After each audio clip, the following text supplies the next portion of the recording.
Well, as we approach the end of 2025, I think this is a very meaningful moment for us to slow down a bit, maybe, and reflect on what's been happening over this passing year. And I've been producing China-Africa Talk, and a podcast, weekly podcast devoted to China-Africa relations. And I think it is my responsibility and passion to reflect on what the evolution of China-Africa relations in 2025.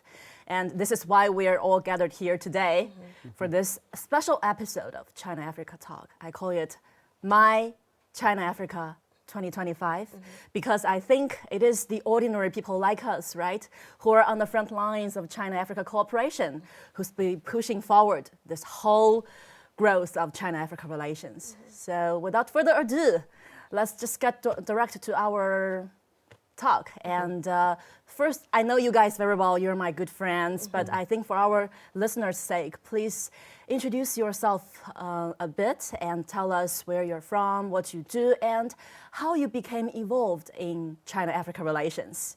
I'll start with Jane. Oh, thank you so much for having me on the show. Like you said, we're all slowing down, and having the right conversations when it comes to China-Africa cooperation, which I'm sure we're all passionate about. So I am from the Gambia, and I'm a TV host. I read the news. I host a youth show. Also, I have a good presence on TikTok because the reason is because eventually I found out that just being on TV is not as good of an impact. Sometimes, you just have to, go online as well to be able to connect with younger people. So I started a TikTok page where I'm connecting with a lot of young people. And on this TikTok page as well, I'm able to talk about China-Africa cooperation. And this started last year when I attended the CIPCC program and had the opportunity to cover the FOCAC. That is when I started getting involved in China-Africa cooperation. And so far, it has been an amazing journey. That is also when I met you, Jane. We met, yes, and since then it has been amazing. And I would say you are part of my China-Africa journey at the end of the day. Yes, so sweet. Yeah, because the fact that I'm able to be here today and we've been able to connect on other platforms as well and sharing stories on China-Africa cooperation, you are definitely part of the journey. Thank you, dear Jane. Yeah. So what about you, Noah? Thank you very much. As you said before, so we know each other, and that's why you say, how about you, Noah? My name is Laltaika Noah, and I'm from Tanzania. I'm working with Tanzania Broadcasting Corporation as a public relations officer, but also I do many other jobs that is done in a television because I've been a journalist and a producer, whatever, that is done in a television industry for not less than 15 years. Actually, I always tell people I am from home to home. Since before coming to China, I was considering China as home. Because of, in Africa, if the person is good for you, that is your relative, it's your neighbor, it's your, we have the saying in back home in the Swahili language, that is one of the national language, we say, akufaaye kwa dhiki ndio rafiki wa kweli, translated to the person who helps you during the need, that's the true friend. So our history, China and Africa, especially Tanzania, started a long way back during Chairman Mao and Mwalimu Julius Kambarage Nyerere, when we were also contributing on having a good relation on building some infrastructure, including the Tanzania-Zambia Railway, from Dar es Salaam to Zambia. So we knew China before. We were using stoves, the kerosene stoves were very famous on making a quick food, and back in the days, and they were coming from Shanghai. So we really aware of China. So this year, 2025, is very good for me. Now I'm in China, and what also brought me here is because I'm studying at the Communication University of China, CUC, and I know nowadays in Chinese it's called Chongguo Chomei Dashue, or Chomei Dashue, yeah. So I came for a master's degree in international communication because of a relationship between our governments, Tanzania and China. And is this your first visit to China? Very first visit. Very first visit Yes, to China, but yeah. back home you've been covering China, Yes, Tanzania related stories. Yeah, a lot of them, a lot of them. Let's go to Li Yue for your story with China-Africa relations. Okay, thank you, Junya and Jane and Noah, for this very nice talk together. So I'm Li Yue. Actually, I have an Ethiopian name. It's called Dinkanesh. What does it mean? Dinkanesh is the local name for Lucy. Oh. And Lucy, it's the Very first we say human. that she was the mother of humankind. Yeah. So I got the name from my Ethiopian friends. They recommended this name to me, Dinkanesh. Beautiful. Beautiful. So my Chinese name is Li Yue. For my journey, started with Africa, with the continent, was from the year 2011. So it's been like 15 years for me engaged in China-Africa stories. So my background is African Studies. I graduated from the Institute of African Studies, Zhejiang Normal University. It's a research institute specialized in African studies. And after that, I actually went on my first journey to Africa, which is my brother's country, Tanzania. That was 2014. I really enjoyed the country and the scenery and also the people and the cultures. So since then, I've decided that I would dedicate myself to the cultural exchange between China and Africa. So for now, I'm working as a cultural exchange projects planner, curator for different events and sometimes documentary projects as well. So I think we may probably produce something together. We should. You guys maybe don't know the Institute of African Studies at Zhejiang Normal University. Actually, I've been there. You've been there. Yeah, I've been there last It's one year. of the pioneers Yes. when it comes to China-Africa relations Yes, studies. yes, You can't skip that university. It's quite, it plays a big role. Yeah. A big role. And the fact that it has this museum, Yeah, I yeah, visited the yeah. museum and I saw the picture of my former president, Sadauda Karabajawara, and Chairman Mao. You know, so I loved the museum because I saw some things as an African that, I've never seen. I was able to see at the museum at the university. So it was an exciting one visiting your university. That's really It nice. looked really good. I actually worked for a while in the African Museum. Yeah, it was really amazing. I loved it with the instruments and everything. Great. Thank you, Yeah. thank you. And the decoration of the institute. I love is it. Very natural, Yes. with Chinese style together with some mixed African Yes, style. yes. It was amazing. No, and now I think among us here, we too need a trip to this museum. And You should. beautiful You should university visit. I will there. be your guide. Yes, you should visit. You should visit. So you just mentioned that you've been studying at the Communication University of China. Yeah, can you just tell us what have motivated you to study here? Because this is a big milestone for you, right? In 2025. Yeah, exactly. As I said before, I consider myself that I'm from home to home. Yeah. China has been in my mind, in my head, like thinking of China a long time ago, because socially, what trigger your mind like this is mine is the daily routine, the things that you are coming across every day. In Dar es Salaam, when especially I need something that I cannot find anywhere else, any other shops or any other innovation, I will be thinking of China. China is really developing rapidly in technology and economically also. Actually, the youth and many other people, especially ladies nowadays, the boss, so we call boss ladies in Dar es Salaam, they are very now rich because they were coming to Guangzhou, doing the trade, the business. They take the product, they go and sell, and they earn money. And they're now very, very independent lady in terms of economy. So that triggers into my mind like, okay, so that's China. And it's in the people's mouth. Everybody speaks of China more than any other place. They say, why people? Why people? Everybody's like China. So I started also discovering.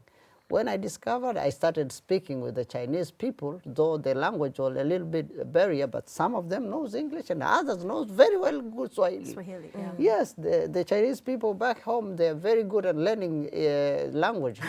They can speak Swahili very fluent and very good, and you can understand each other. So I've been lucky to know Dutch only ni hao, but currently I know a lot of words, and hopefully after my master's degree, I'll be already at least having the all basic. And already in my LinkedIn and my professional CV, I already added a new language there that I speak the basic Mandarin. Yes, Chinese Mandarin, which is one of the international languages. Yeah, Nice. Chinese is recognized with the One of the United official Nations languages as in the UN. international language. Yes. So when you add in your CV, then it adds something. So now I speak Chinese Mandarin. Yeah, actually. Coming to China, you know, when you are saying like I'm going to study somewhere, even the person you are giving the message that I'm going to study somewhere start thinking of why is he leaving the old universities here, and what is so special there?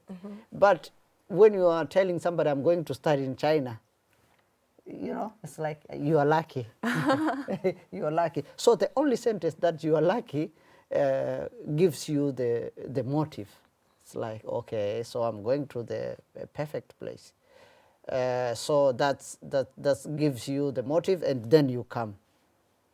There is a saying, I don't know if it's the English saying, but I found it in English, seeing is believing. Of course. So it was just the motive coming to China, then I came. When I came here, I was just telling, before we started the show, I was telling Jenaba that I like the innovation, everything in China. You find the difficulties, you get the solution. You find the difficulty, you get the solution. Everything here, in terms of technological, had the solution. So that's a very, very good subject that I learned from China. When I go back to Tanzania again, many things now will not get me into like the difficulties. Why? Because I learned in China. The second thing, I like the spirit of people of China. They work tirelessly. One of my professors is saying the Sounds Chinese like a people are complaint. working machine.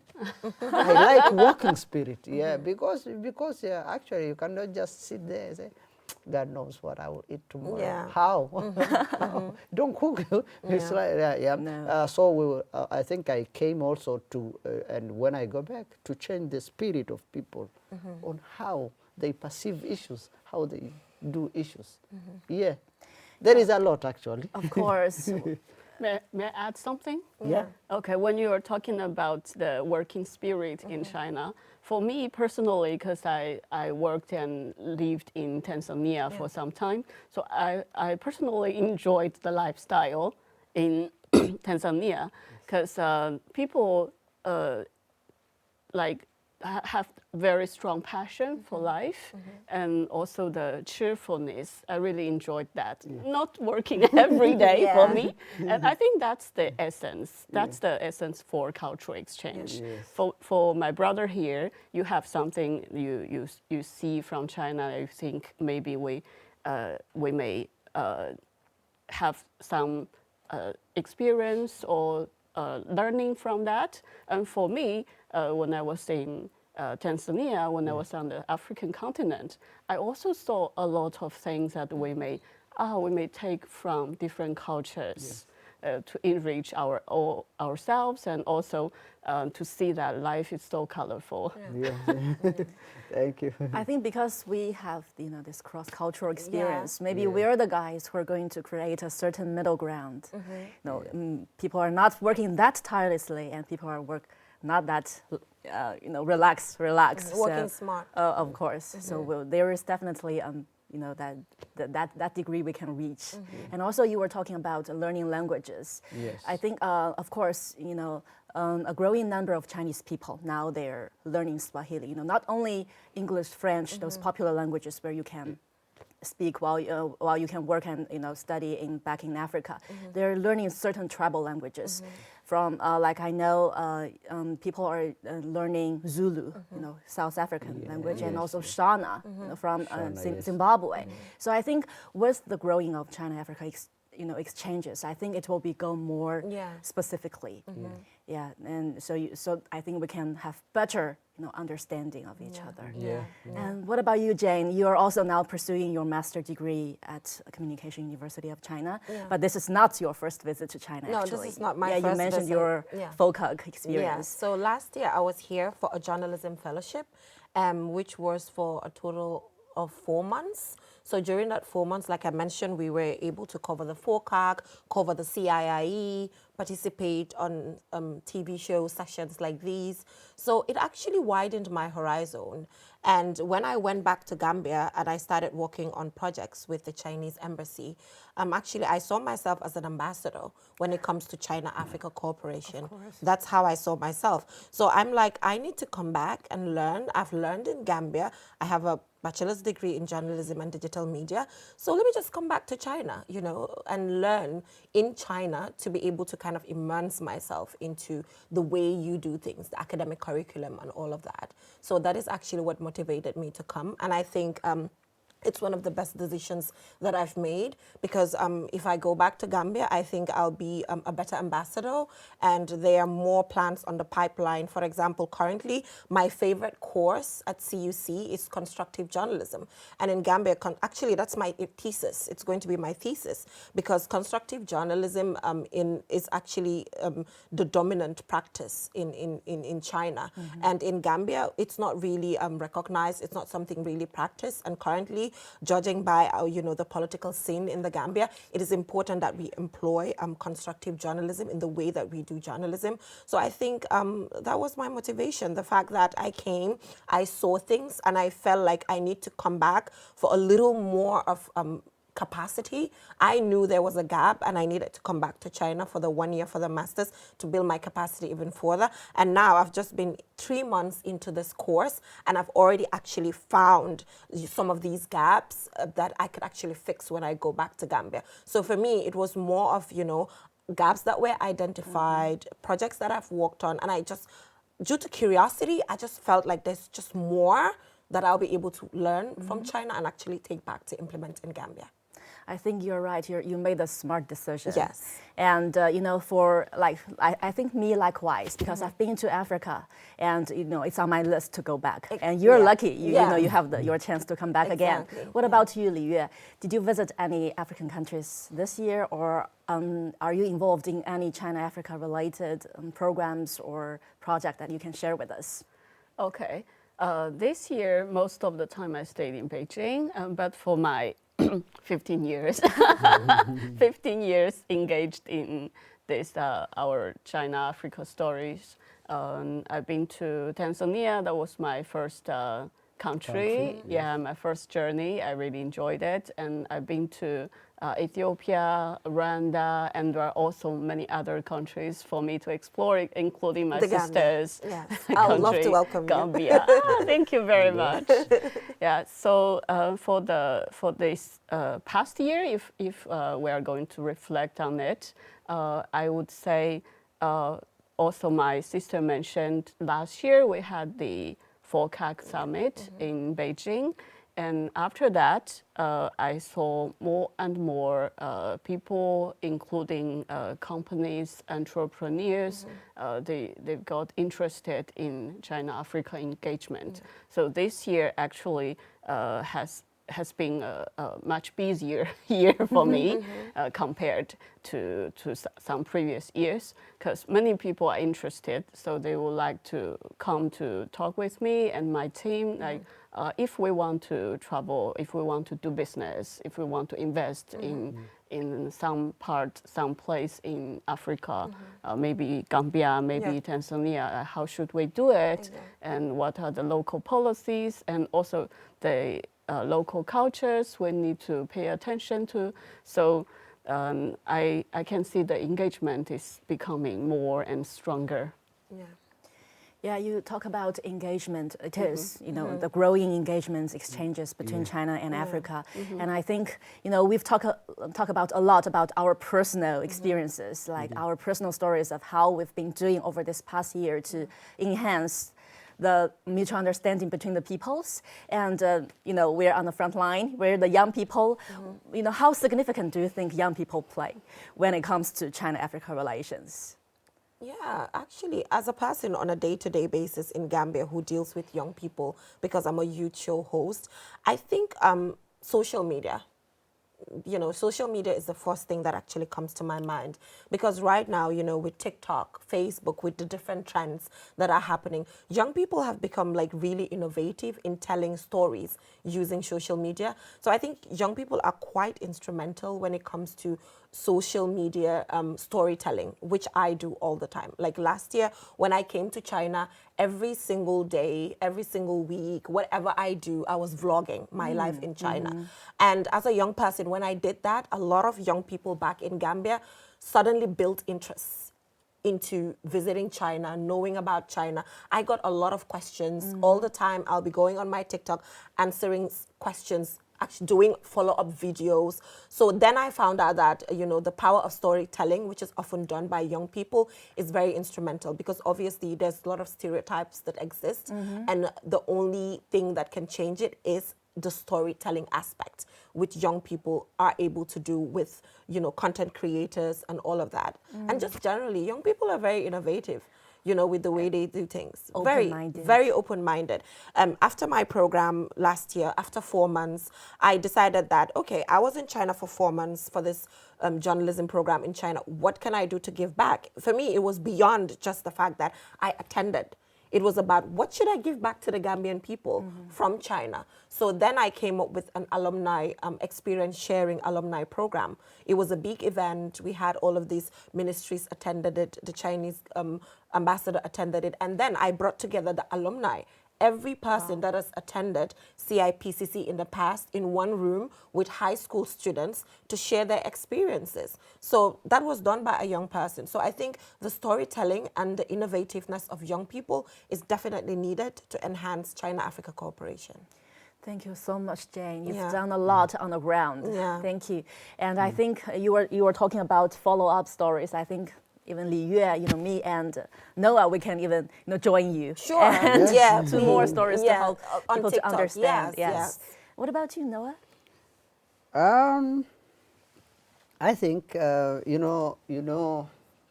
young people are very vibrant, and I think I just mentioned that China is really good in technology.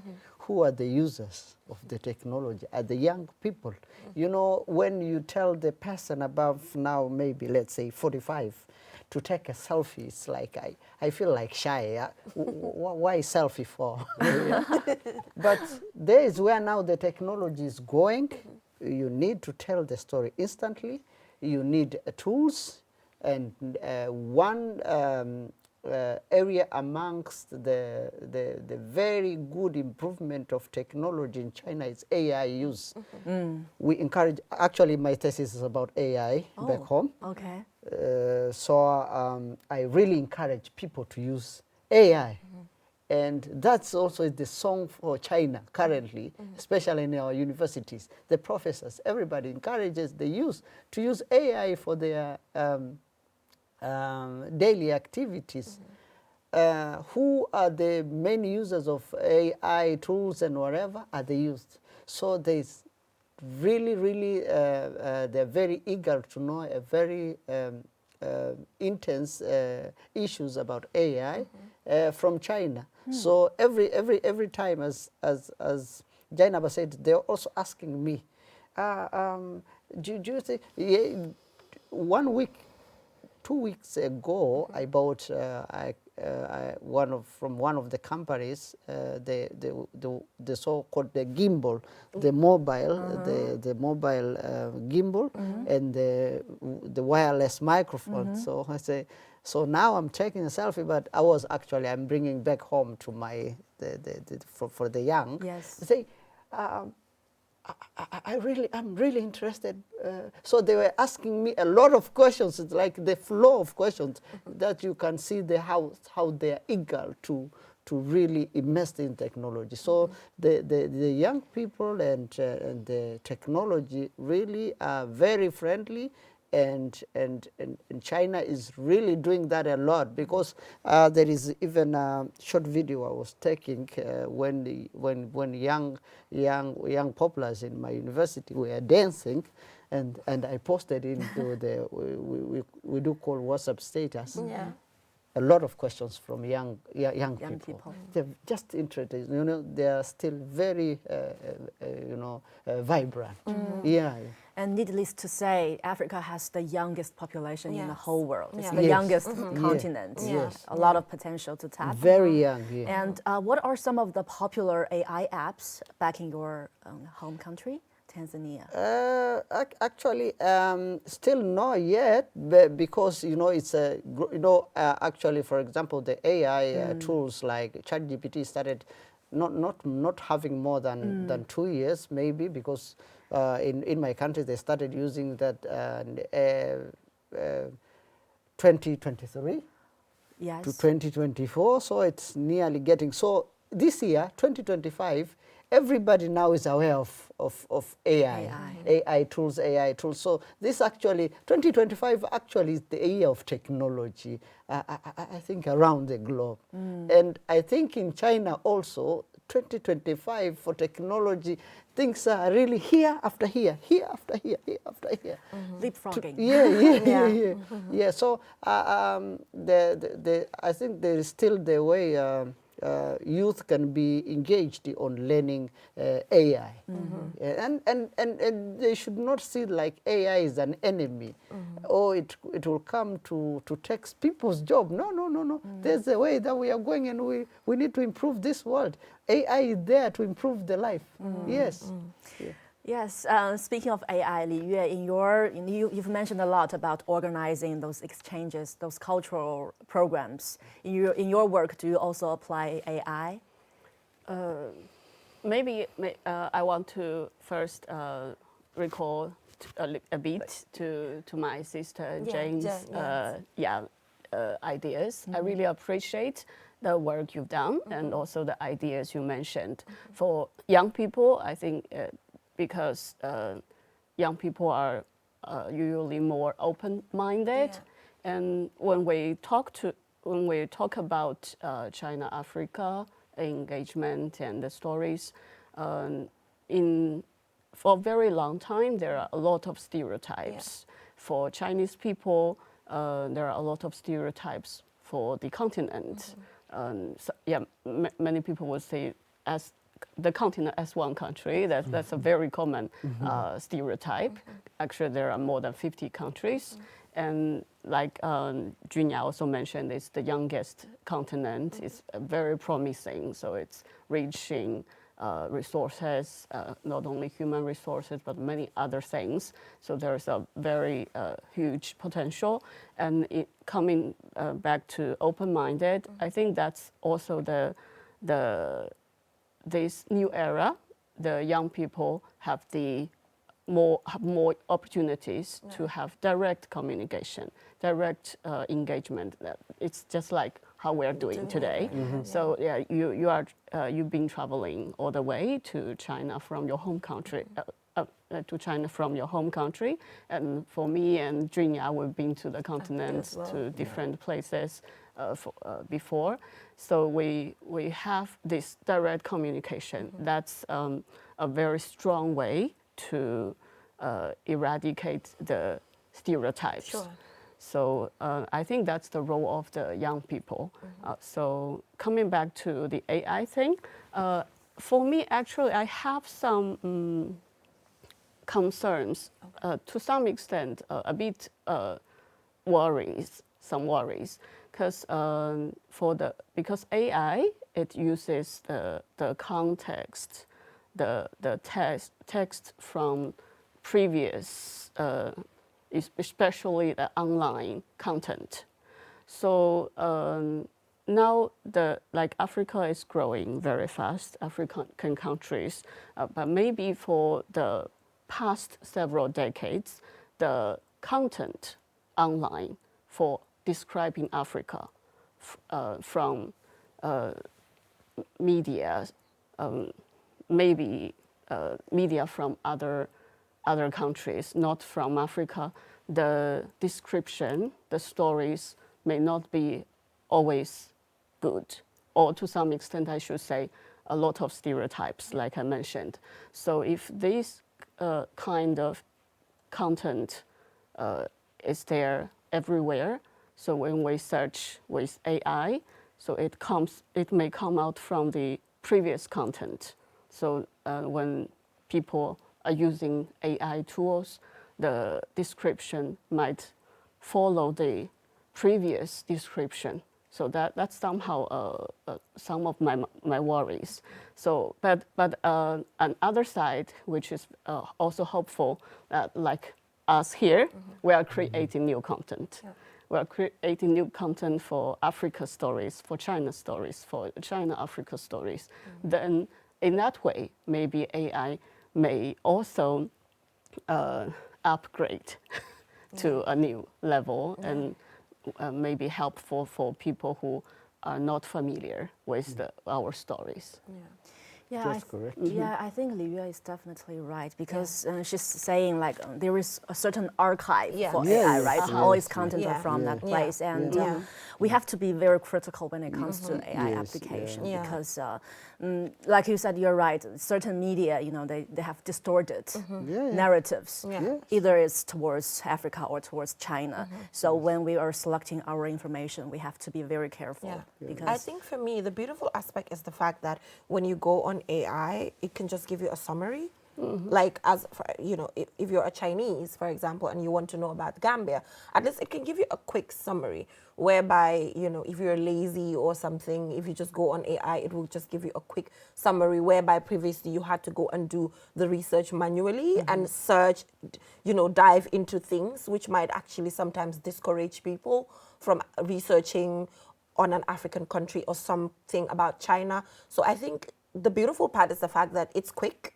It can give you a quick summary of an African country. But I totally agree with you. The archives are still there. We can't get rid of them. Like everybody would say, they will be like, whatever goes on the internet, it stays. It's hard to get rid of it completely, and it continues to pop up. And the negative narratives have been there for the longest time ever. So I think that is just a brilliant analysis of it all. We need to be careful as to the information that AI gives us. And we can still also use the same AI to change the negativity. Oh, yes, that's the beautiful part. There is the very wide way of using AI. As long as they have that negativity, you can use the same AI to omit the negativity. Because as you said, it's very true that they had some of the media, during their storytelling, they always tell negative stories about Africa, and actually, nearly, the very same media, they were telling the very negative things about China. I was very sad one day, it's like just knowing maybe this media are attacking some of the good innovative ways and development of Africa, but very, very sad when one day we saw a video during one of our lectures in the class that they were also criticizing even the innovation of people enabling tools like the bicycle. You know, when you come in Beijing, I was using one of the bicycles, bike. shared Yeah. bike. It's a very good thing. CGTN told a very good story that is educative, and others people can learn from it, but the other media told the same stories. Like they say, they've overproduced now, no arrange. You can see now is overcrowded of the city of whatever. So I think the coming generation, the young coming generation, needs to know the facts from every angle of the world. So I think now it's a responsibility of every nation now to bring youth to learn from different, you know, is a cross-cutting, changing the culture of everywhere. People from Africa, they should come. They will be very good ambassadors on telling back like, oh, no, this is a lie. This is a lie. This journalist is lying. Why? Because personally I've been to China. I saw how these bikes were helping me. For example, the only a transport enabler that I can do it on my own since I came to Beijing is a bicycle, the made one. So how can you tell now this is not well arranged or whatever while I was using to my daily routine? So it's like, and I was like telling one of my friends that we're studying together, like, okay, in China the culture is very different. You know, in other nations or other part of the world, if somebody drives a Tesla like this, or a Lamborghini, must take the selfie, and a lot of people like, you guys work hard, really work hard to earn this. But in China, people see it's a basic necessity. It's just an equipment. Why? Because the technology is higher and the production is higher, and there is an industrial revolution. So people, if they are away, they cannot learn. But currently, because of the integration, and AI brought a wider piece of integration, now people will know the fact. And these stories will be nowadays remain, in the coming years, it will remain on archives. So I think one solution to this, and one step that I see China using when it comes to AI is the whole AI literacy, you know, that China is championing.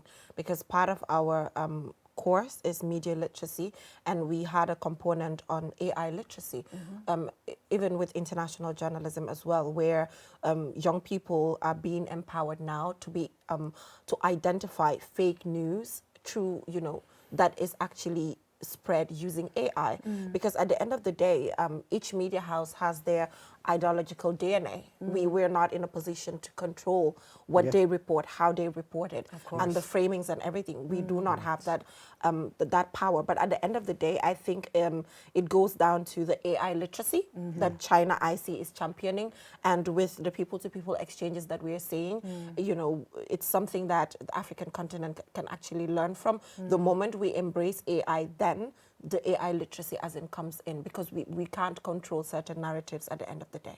Of course. Yes. I think it's not just about negative narratives. It's Exactly. also about false news. That's false the thing. information Yeah, that's fabricated by... we have to be empowered to be able to independently identify what is white and what is black at the end of the day. I think, for me, I think that's the only solution. That's correct.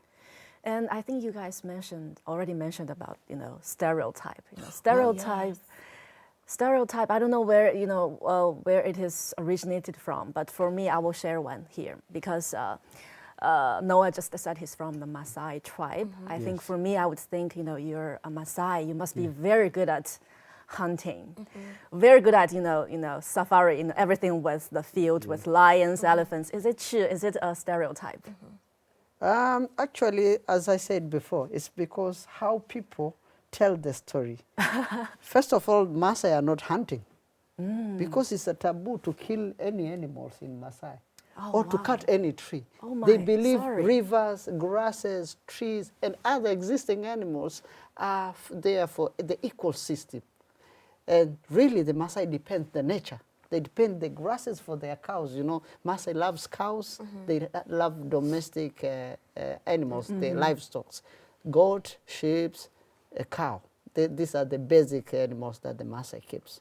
So they believe that when I cut the tree today, when it comes into the drought season, my cows will not having a shade. And not only the cows, but also me. I cannot having somewhere to hide during the sunny condition. But also, when I destroy the environment, my cows cannot have the grass to eat. When I destroy, when I do anything that to cut the trees, maybe the rain cannot come, and the rivers will like not having water. My cows will not having something to drink. So the Maasai really respect the environment. The Maasai people are the example of conservators. They only take something in the forest that they have really the meaning of using it. If they cannot use something, they cannot cut. The Maasai people are not eating any wild animal, so they do not have any reason of hunting. So if you want to make an area for conservation, and a good conservator are the Maasai people. And nowadays we have a lot of scholars who are learning about environment.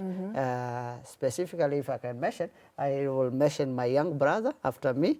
He's now a PhD candidate at the Cape Town University, studying conservation biology in rivers and mountains. So you can see they always think of environment.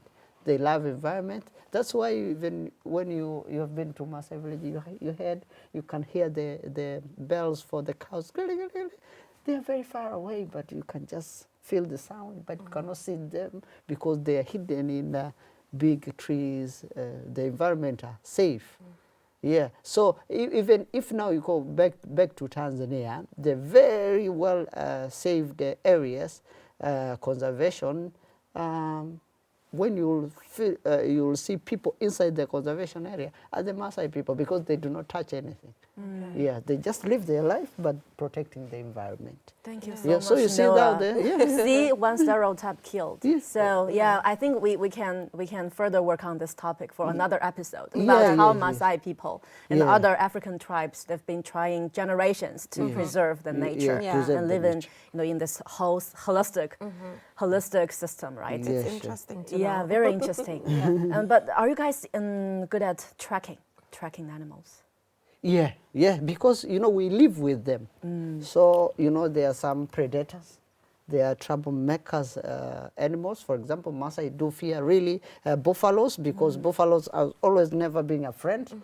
During the when they are angry with somebody, using their horn to hit the Maasai. So many Maasai would do in some areas have been hit with the buffalo, but also the cheetah. The leopards. Yeah. The leopards are not always friendly with this domestic, the Animals. cows and always eat them. So the Maasai really, when, for example, heading their livestock somewhere, track who animal pass here today. Wow. The leopard or buffalo, because there are only two animals that the Maasai fear. Okay. Elephants, they're very friendly with the Maasai. Lions also sometimes. And the lion cannot eat the Maasai. There is never a lion eaten a Maasai before, because lion actually do not really have a reason to eat a human being. Yeah, of course. The lion always hunt for other animals, yeah. But also the other animals, including the goat, sheep, and cows. So you The property of Maasai. sometimes, yeah. yeah. But also because I think there is a certain spiritual connection between nature, lions, and Maasai. Actually, the Maasai saw also the lion like is not a dangerous predator. Always leopards and buffalo. Yeah. Well, definitely work on. So they have to track them. Where are they? Yeah. Yeah, I just want to add something to Noah's conversation. When it comes to environmental protection and respecting the nature, I really appreciate the Tanzanians, also other African friends have been doing. This is somehow also related to a stereotype. So in my understanding, most of the countries in East Africa have banned plastic bags, right? The usage of plastic bags. Yes. So some people would say, oh, it's because they don't have the technology to get rid of that plastic pollution or something, because the economy is not as that developed. So that's a very easy way to think that in that way. But the truth is, like Noah just introduced, it's the true respect to nature and to protect the environment. That's somehow in the genes. I could see from the local friends. It's really to respect our mother nature and to protect our environment. And so from other way, we could see that even the economy somehow, comparatively speaking, is not as big, but we see the Mother Earth the priority. Yes. So it's to protect the environment, to stop using plastic bags, even. So it's from East Africa and maybe some other countries on the continent as well. So I really admire and appreciate that. Yeah, thank you very much. And actually, it has been now a behavior. In, for example, in Dar es Salaam, if a person, you go to the shop and person gives you something in a plastic bag, you say, why this? Why this? Yeah, we have banned in Tanzania. We have banned the use of plastic bags because it brings the environmental hazards, especially in the rivers and in the forest. And one of the who was the minister of environment by then, Mr. January Makamba, who was also a former minister for foreign affairs and a member of parliament, really did a good job, because he was the one who really felt like we do not need a plastic bag. And he, as she said, a lot of like, because no technology, because, but I say it's very hazardous to environment. And the environment is a priority. We need really to protect first the soil and the rain and everything. And this one we can produce, because there was no now a clear use or a strictly use of, you know, currently in Tanzania there are some plastic bags, yeah? But really have some limitation of using, and you must explain why are you using the plastic bags, not as before. Thank you very much, at least for recognize something that has been done in my country. Yeah. And keep it up. Yeah. That's respect for nature. And Jane, you've been here. This is your second time to China. And have you come across any stereotype, you know, towards Chinese people? And then you came here, you found, no, that is not the case. Yeah, there's actually a lot of stereotypes. For example, let me give an example of one stereotype. When I was here last year covering the FOCAC, obviously the FOCAC brings the entire leaders of the African continent gathered here in China. You know, a lot of Gambians were asking questions. Why is it that all of, you know, heads of states in Africa have to visit China, to visit one head of state, have a meeting with one head of state, and you already started talking about it. The fact that Africa is seen as one country, you know, one country, when that is not the case. You know, so some Gambians were asking me a lot of questions. Why does all African heads of state have to gather in one country when actually Africa is actually an entire continent? And the reason why these questions are asked most of the time is because still there's this question about the win-win. You know, the shared values and the win-win situation. Is it win-win? Is China actually supporting, you know, these African countries because there's something that they want in Africa? What is Africa gaining? You know, all of these questions, you know, keep coming up. But these are all because of the stereotypes that, you know, she began to actually talk about. You know, and I feel like there's a lot that needs to be done only through storytelling. You know, like I said in, you know, previously, with the storytelling, people are beginning to now understand that it's actually really a win-win situation. And also, another stereotype is the fact that when I was coming to China, a lot of Gambians were telling me, oh, be careful with what you eat. Be careful with what you eat. Be careful with what you eat. So I had to explain to them, chill. Chill. There's halal places. Like they're catering for somebody like me. I am course, we have catered a for. You know, there's a huge community of Muslims. You know, there's a huge community of halal vendors. You know, that is a big stereotype, you know, that is in Gambia currently. Whenever I post that I'm at a restaurant on my TikTok, I get those questions. What are you eating? I'm like, I'm catered for. It's okay. You can come, and when you come, you know, you don't have to eat pork if you don't want to. You don't have to eat other things if you don't want to. This is cultural.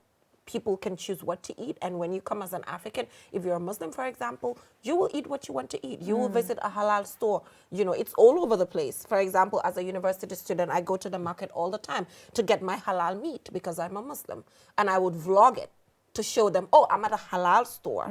This is what I got. So people started texting me, oh, there's a halal store. I can get halal meat. I'm like, yes.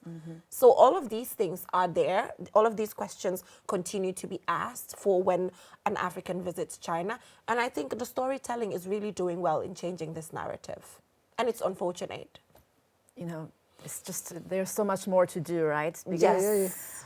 Especially on, if I can add a little bit, as China has to do something a little bit again for branding. You know, before you say, when you say like, okay, do you have a certain brand of a clothes? Where did you bought in China? Ah, okay, that's a fake one. Yeah. But when I came here, it's like, I don't know, but I find like everything I'm getting here is very original and Good quality. very good Yeah. quality, and I really feel good. Yeah, yeah. So now I'm very proud of when I go back to Tanzania. Wearing everything from China, it's like I will find myself like I am the modern man more than any person, because I feel, for example, the quality is very high and actually very durable and very, they innovated, for example, the clothes, the shoes. And here I came to discover like Chinese love the big sole shoes. The loafers. The loafers, yeah. Yeah, it's something good to go and introduce back to Africa, because actually we do have some places that really needs kind of shoes. For example, the Maasai, the Chinese engineers or who are making some clothes and shoes, they can innovate something for my community, for the Maasai, because always goes into tracking the animals and very hard environment. Yeah, so they can make something. But what I want to say is, like, now only Chinese lacks the branding now thing. They should now, for example, now I'm using the Chinese mobile made brand, and I came to find like everyone want to tell me which phone now I'm using. I say, my friend, you are very aware of Xiaomi.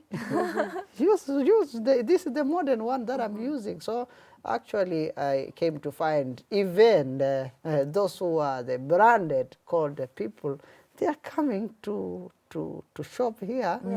Of course. I found them, a lot of them from here. Then they went to sell somewhere else, but here is the hub for innovation and technology. So if here is the hub of innovation and technology, who else is going to beat here? What we lack is the power of branding. We should really brand and make sure now the world understands that genuine things comes from China and not the fake product. I say, as the world used to say, that's the fake product. Why do you call the fake product? Because it comes from China. Now, no. Actually, it's good to know that the branding has not reached Tanzania yet, because I think the branding did reach Gambia. For example, currently in Gambia, if you're a businesswoman or a businessman, if you don't come to China on a business trip, you're not into business. Currently. Yeah. You know, Like so yeah, that's if the you're mainstream not, thing. it is amazing, and this has just happened between 2024 to now, within a very short period. Boom, because of the rigorous, to me, branding that I won't actually.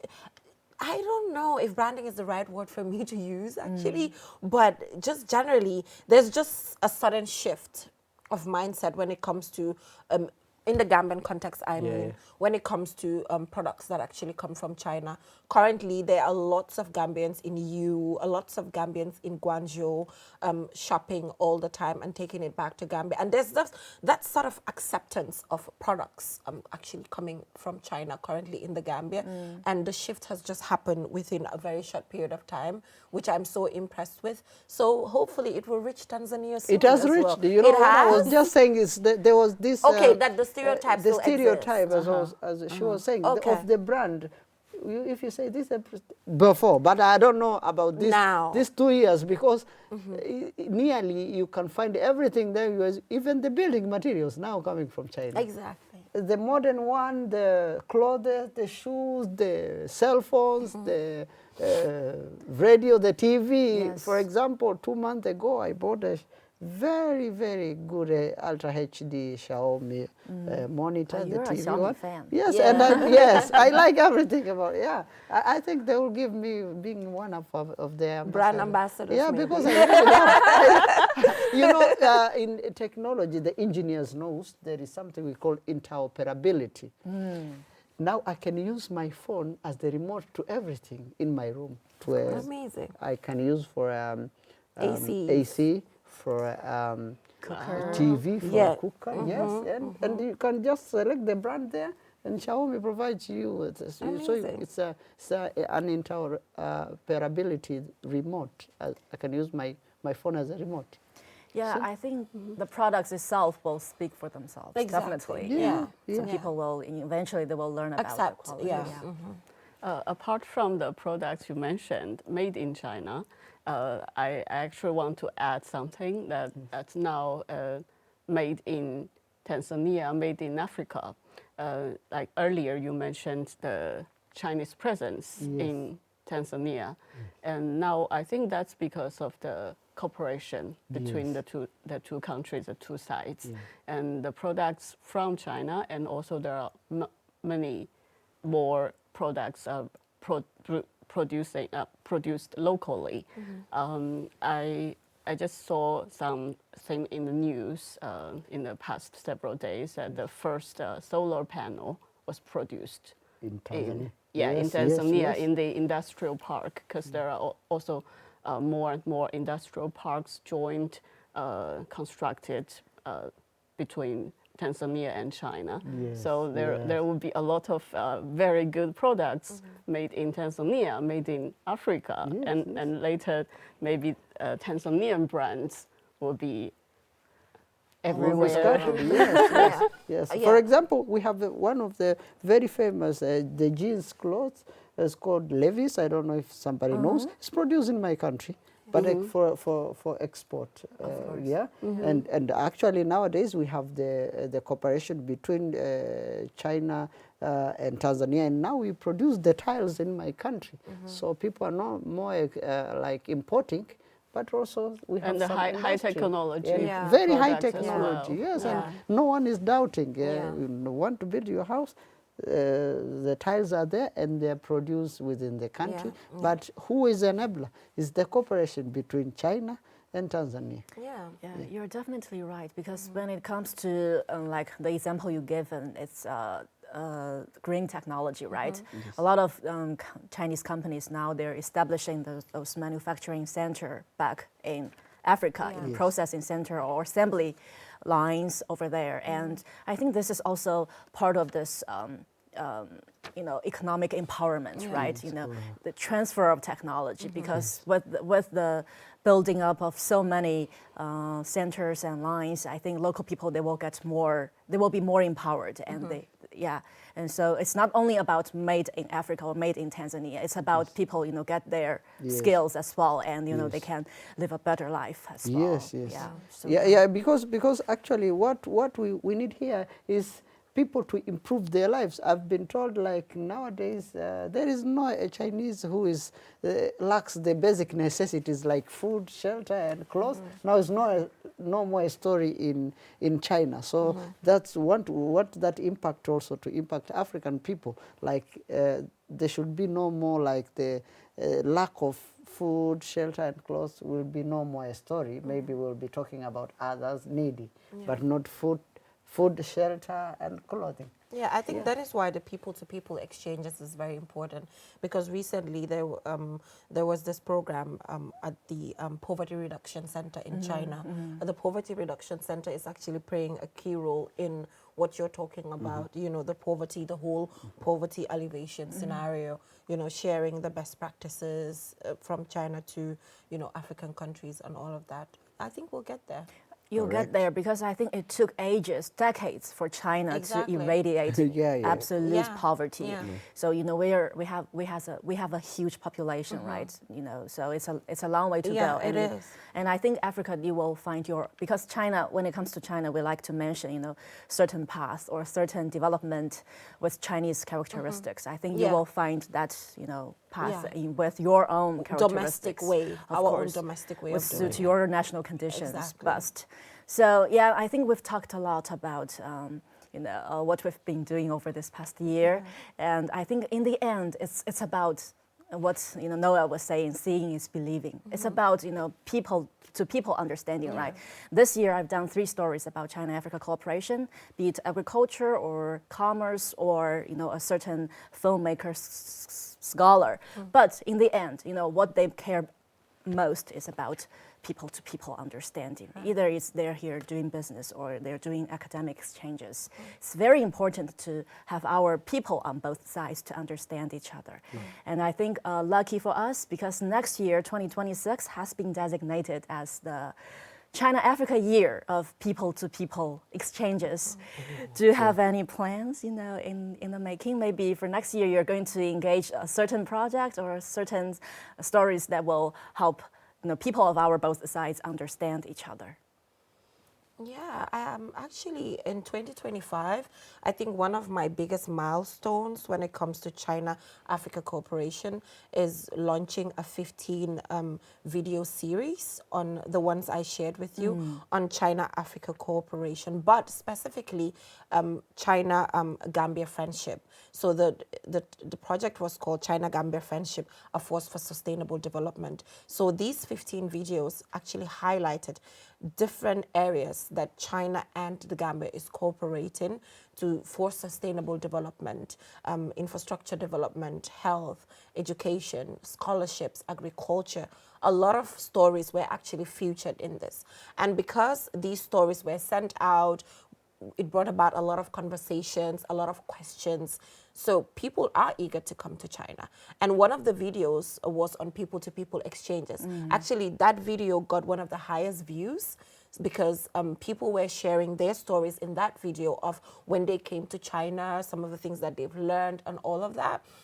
So when that happened, a lot of questions were being asked. So you can see how eager, you know, these Gambians are to actually visit China because of the storytelling angle that we have used. So I think for me, it's about continuing to tell the stories, having the platform to continue to tell China-Africa stories, which has a bigger potential of, you know, changing mindsets and all of that. But also, part of the conversation is they want to see Chinese visit Africa. You know, a lot of, actually, 2026 is going to be the year of people-to-people exchanges. But for Gambia, I think 2025 was the year of people-to-people exchanges because of more than 1,000 Gambians, have visited China on short courses and seminars. And this is different from the amount of Gambians who are visiting on scholarship. Of course. 1,000 Gambians in various areas, sports, you name it. So now the question remains, is it the year of people-to-people exchanges only for Africans visiting China, or Chinese as well visiting Africa? Because then I feel that will further enhance understanding. We need more Chinese visiting Africa to actually learn about the African narratives. Like she, you know, in Tanzania, we need more people like her. She now has, you know, the perfect understanding of how Tanzania operates, you know, how other countries operates that she's visited. For example, I would like to welcome you to Gambia. I would love to. Yes, I would love that, because I've been telling you all these stories about the Gambia, but the moment you come, just like I'm aware of China now because I've seen it, we also want Chinese to see for themselves what is happening, you know, in the African continent. I think that will kind of like strike a balance with the people-to-people exchanges for 2026. Liu, are you going to introduce more Chinese, you know, hear the call from Jane and introduce more Chinese to Africa next year? Yeah, sure. That's actually what I'm looking forward to. And as far as I know, there are hundreds of projects, programs, and events are under planning. I'm excited about it for 2026. Yeah, for Amazing. 2026. Okay. So yeah, I would love to. Maybe later we will share some of the information together. And coming back to the point you raised, not only the African friends coming to visit to China, we will also have more Chinese people, like young people, students, business people, investors going to Africa. And for me personally, some friends and I, we have been planning on a documentary program. Okay. It's also about Africans visiting African continent, Chinese, visiting African continent. But this time we will dive into history. I love that. More than 620 years ago, the very famous Chinese Explorer explorer, sailor, or Zheng He. yeah, the name for that. Zheng He, his name. So his fleet, they sailed all the way from China to East Africa. So for as far as I know, for 5 times. So they've been to Somalia, Mogadishu. They've been to Mombasa. Yeah, they've been to Kenya, Mombasa, and some of their fleets also went to Tanzania, Madagascar, or even Mozambique. to South Africa. So all the way.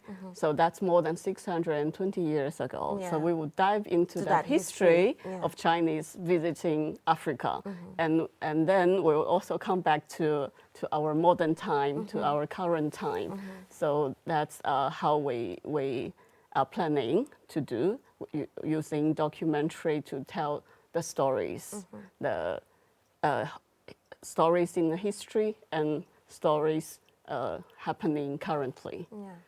Looking forward to that. Yeah, that's lovely. Yeah. We'd love to, you know, play our part in that if we can. Exactly. Yes, And yes, do share with yeah, us the, yeah. you know, the Yeah, final and production. please come to West Africa. I mean, I know East Africa is not far from China, so it's very convenient. No, I'm not hating on you, but I know East Africa is just so close, you know, to China, Yes, and yeah. West Africa is just far, far away. So it might not be really convenient. That's the ancient voyages. Yeah. Now we have The our flights. Yeah, I we mean, have come on to modern- West Africa. modern transportation. Exactly. I'm sure you would want to taste the jollof and everything that we have over there. So Yeah, looking forward to You that. just have to add a little more hours to get to West Africa. Yeah, exactly. Yes. Exactly. From China to West Africa is a little bit It's far. too far. I think maybe for next year you will be working on China East Africa, you know, go back to history, and then for the year next in 2027 West Africa will Yes. be a very good topic. Yes. Starting from now. Yes. Yeah. Let's start planning it. And our gentleman here, anything you would like to do next Actually, year? you remember the other time we did a talk show, we were with Professor. And the Professor, actually, we still exchanging on how producers to back to African, especially in my country, can be engaged on cooperating between the film producers in China and producers in Program Africa. producer. And program producers, me. so that they, like you, The Junior, boss is you giving should keep assignments. in in one table, sit together, plan good story. For example, I came to discover, like the other day I was showing one of the ladies in a campus some videos from Serengeti and Ngorongoro. And so these are the elder. Are this really existing? It's like a really life? Yeah, it's a very, very really life, yeah. So engaging more stories, and also I can encourage, like, during that people-to-people exchange program, as Jenaba said, we should bring young people, young Chinese, especially students who are now very vibrant, as I said. You know, I really love young people. They should come as a tour. You're still young. To come to see. They have this, you know, they have to come and see, you know, to evoke their curiosity. Of course. To make friendship, to see like, okay, so these are our brothers and these are our sisters, yeah?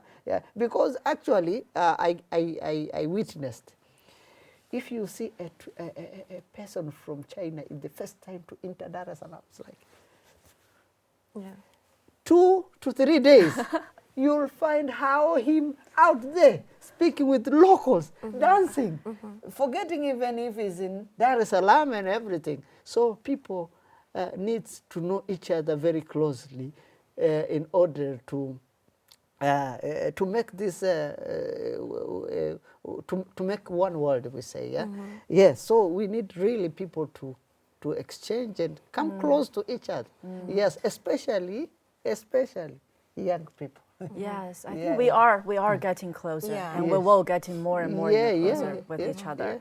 And I think as we draw close to the year end, it's not only about reflections, right? It's also about making plans for the upcoming year. And you just shared your goals and what you would love to do in the next year.